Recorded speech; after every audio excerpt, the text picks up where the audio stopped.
I'll transition us into Texas. It's home versus number 3 Texas now. Moved up. Noon. Big noon Fox. Texas is also at -7.5, over under 44.5, which means they think Texas will win 26-18, roughly. I could see that line moving to like 9 or 10 by kickoff based on people's perceptions of the game. I'll start with this question because I asked it to the Michigan chat because I wanted to get their thoughts. I'll have you guys do it first. Just a simple finish the sentence exercise. Michigan wins the game against Texas if fill in the blank. They establish the run. Okay. Muck. Just one if?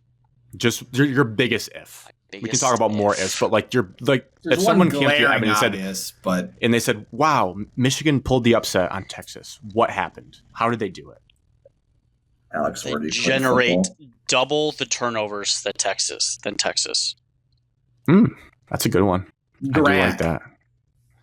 My biggest is they have to make Quinn Ewers uncomfortable for probably 75%, 60% of the game.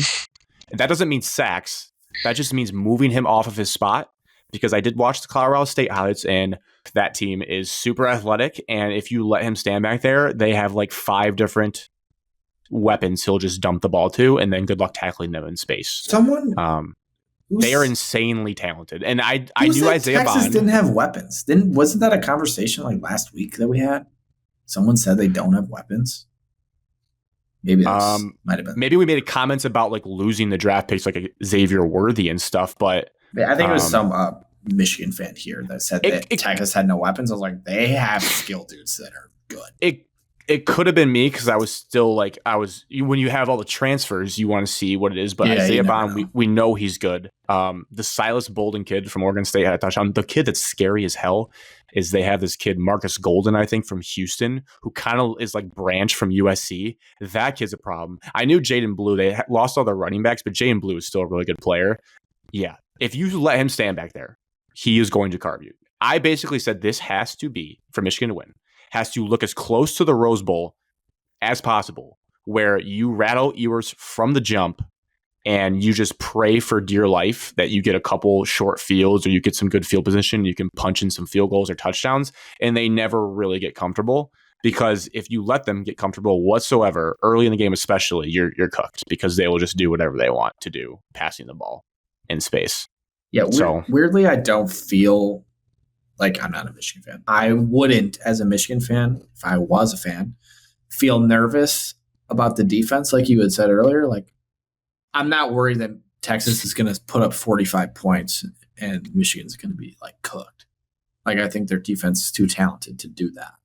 The offense for Michigan, I wonder, like, are they going to actually be able to score? Texas defense isn't incredible by any means, but it didn't look great. And I don't want to overreact to week 1. And I do think Michigan's going to be fine this season, but I would definitely worry about QB play, running the football. And as you said, I don't know if they have an NFL tight end, but they don't have any wide receivers, at least right this second. Yeah. A couple of other answers from the Michigan chat. Listener Ben, he gave a couple, but he thinks the defense needs to hold them to 17 points or less. That's how low he is on our offense. He thinks they need to play the game of their life. That's not happening. It's pretty good. It's a number. That's pretty stiff. Yeah. That's impressive if that happens. Or he thinks Donovan Edwards has to go for 200 yards on the ground. We've seen him do Cam thinks that Donovan Edwards needs less carries than Khalil Mullins. So there's another thought for the fan base. He thinks Mullins needs another 100 on the ground, and someone other than Colson Loveland has to have 70 yards receiving. And also, to Evan's point, we need 2 turnovers on defense. So we need a lot to happen for him. A lot to go right. Listener Cody with a K just did horns down from Blake Griffin, which I love that. Just said horns down. I'm trying to think. That's basically it. Oh, Ben B.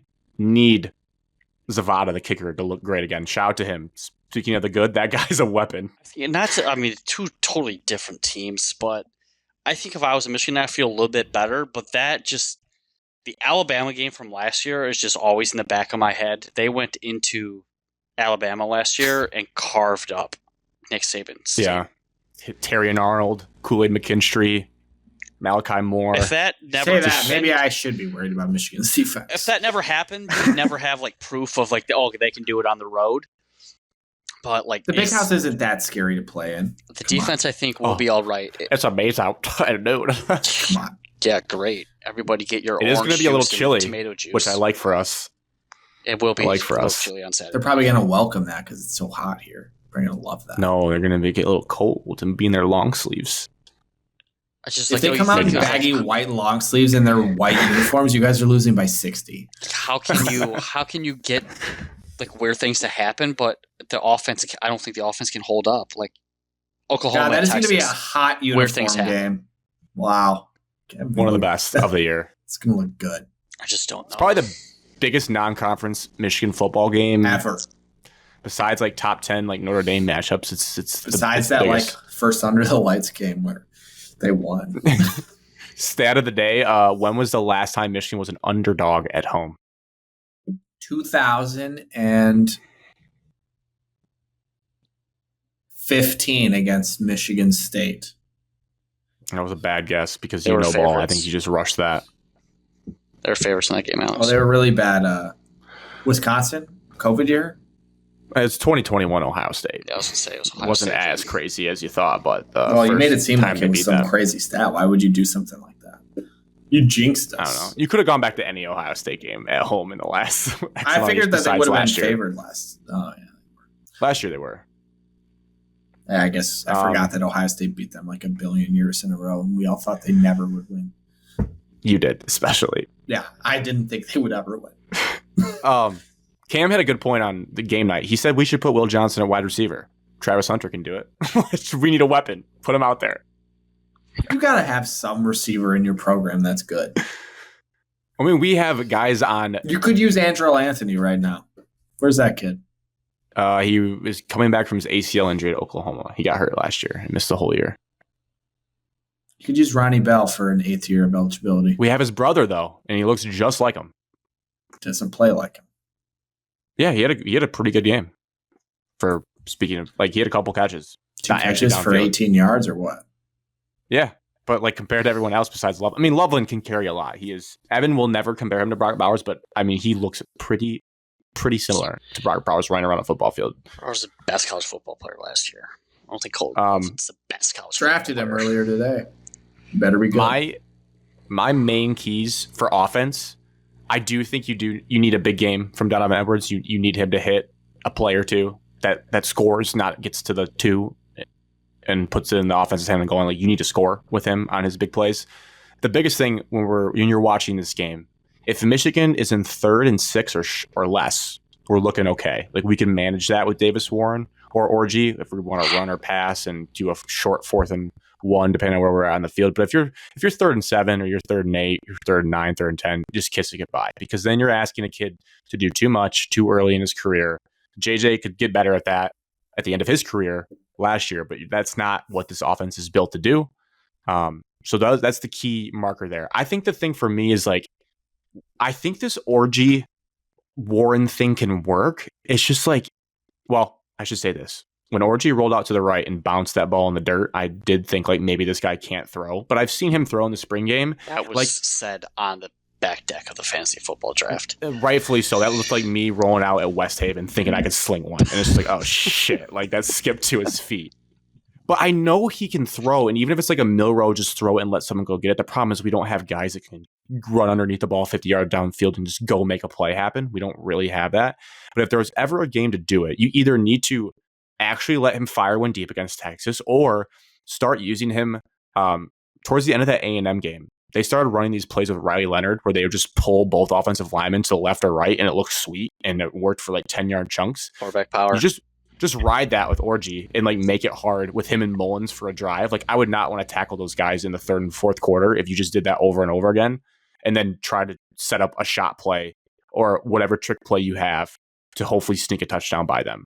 I think the offense has to get that kind of silly or gadget play, run some sort of fake screen like you guys did with Michigan State. What's his name? Pendleton. Do that with Max Bredesen in this game. Like we need to get as deep in your duffel bag in week 2 as you possibly can. I will say this, I don't know if there's a bet for this out there, but I'm pretty confident there will be a punt return for a touchdown in this game because both teams have pretty electric returners. Samaj Morgan on our side, and that kid Marcus Golden returns punts for Texas from Houston, the transfer.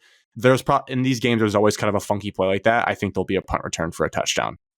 Hopefully it's for us if we're going to win this game. If not, we'll probably lose by like 20. Oh, okay. Well, that answers that. I was just going to ask if they return a punt. Are you all in on this game still being close? But it doesn't sound like it. I am to the point, kind of like, well, I don't know how deep we got in the Rose Bowl, but basically, like, I don't think Michigan can blow out Texas. By blow out, I mean like double-digit points. I don't think they win by double-digit points. No, I don't. I think Texas can do that if we don't get enough pressure. Like, they could win 35-14. You could walk out of this game, they win 35-14. Like, yeah, that makes sense because Michigan couldn't score 14 points and it just kind of spiraled. What I'm predicting, though, I'm taking the reigning national champs until they prove me wrong to win 23-20. Both teams score 2 touchdowns. We kick 3 field goals. They kick 2. And you just pray that you hold on. But like I said, if they lose, I'm not going to be stunned. I'm not going in like it'll hurt because it's the first loss I've seen in a long time. But it's not. I'm not going to be stunned if they lose because it could get ugly fast. I want to sit here and tell you that Michigan's going to win. I do. I don't think you do. I do. I want to tell you that it's going to be. I definitely don't. I 100%. Alex, I'll go with my prediction first. I got Texas big, 38-17. I can see that. That's pretty close to 35-14. Like, yes, I would never even be mad at Evan for saying that because you're lying if you don't think that could happen based on the weapons Texas has. It's just if their offensive line is remotely good, that'll happen. If not, and it's like Alabama's last year, it could get ugly. It could like muck it up. We just have to see. This goes against my don't overreact to week 1, but it's tough not to. Feels like Michigan's lost way too much. Think they'll be fine long term. This game, like Michigan State with Maryland, bad timing for this game from Michigan. 31-10 Texas. Just don't see it. 10 would be tough. 10 would be tough. Fluttering out of control quick. At least in Evans, I think that has us at 2 touchdowns. If we can get 2 touchdowns, I think we can have a chance to win this game if our defense plays really well. I think like 14-7 at half Texas, and then you guys score 3 points in the second half. And they put up 2 touchdowns. Yeah, it has to be the Rose Bowl blueprint. And maybe for our defense a touchdown. To go right. Unless Texas sucks and then Colorado State sucked. Texas does not suck. No, they don't. That. I'm just trying to make you feel too much talent. We don't know much about their defense. We don't know much about their offensive line. And Michigan will check the oil of the offensive line because of the players that they have. And if they get pushed back and it can kind of get messy. If your offense is just sputtering and going 3 and out, and your defense is just going to get exhausted trying to I think your defense is good. But if they're on the field the whole game, like they're just going to run out of gas at some point.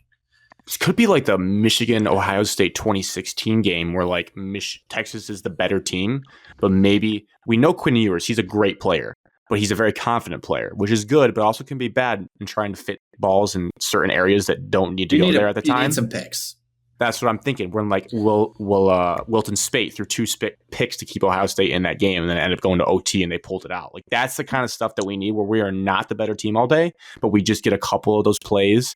We make enough stands in short field and get points in short field that we can just get this thing to overtime. Right, can you hold them to under 27 points? I could close my eyes and see that. That's 3 touchdowns, 2 field goals, but I don't think we can score 28. Texas I think it has to be at Iowa State last year, and they only won 26-16. Okay. And Vegas has a low ass over under for this game. I think it's because they don't think Michigan can score. The home team. I think that's what they're saying. I agree. And and the defense with that. But if I will say this advice, neutral advice to bettors, if you think Texas can run it up, you should take the over because they'll basically get there themselves. Yeah, Michigan's offense is so important. If they can sustain drives, then they have a chance. Would you guys rather just philosophically give? No, they can't because Orji can't throw consistently enough. They have to do the spot thing where they bring him in on second down and do some shit if they want to. The way he threw the ball on the rollout or whatever that was. Yeah. If I never saw that play, and I only saw him just throw that little goofy touchdown and then have a couple of good runs, I would be like, yeah, just start him for the chance of him being great. I legitimately just want to do and just run it 1,000 times. I just want to try to do what we did at Penn State and just see if like they just get so pissed off that we don't throw it. Like I want to play 1900s football. Michigan State at Ohio State did not have a quarterback. Did a 2-quarterback tandem and just ran the ball 1,000 times. That's what I need. That's what I need right there. Actually, I'm all in. You have a Gerald Holmes.